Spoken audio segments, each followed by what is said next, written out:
বিতর্কের অভিজ্ঞতা নিয়ে বুলবুল হাসানের বায়োফিকশন অন্তহীন বিতর্ক যাত্রা একটি আত্মজীবনীর খসড়া বইয়ের প্রকাশনা উৎসব শনিবার রাজধানীর বিশ্ব সাহিত্য কেন্দ্র মিলনায়তনে অনুষ্ঠিত হয়েছে। লন্ডন প্রবাসী সম্প্রচার সাংবাদিক ও কথাসাহিত্যিক বুলবুল হাসান তার এই গ্রন্থ বিতর্কের দীর্ঘ অভিজ্ঞতাকে সাহিত্যে রূপদান করেছেন।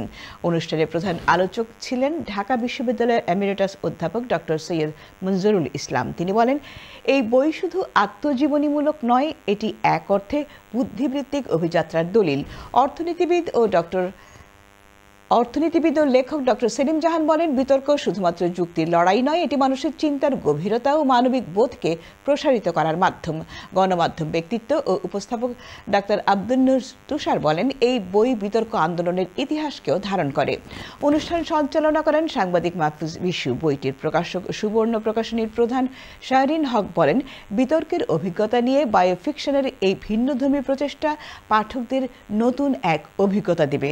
প্রকাশনা উৎসবে সাংবাদিক, সাহিত্যিক, বিতার্কিক ও পাঠকের উপস্থিতি ছিল সরব।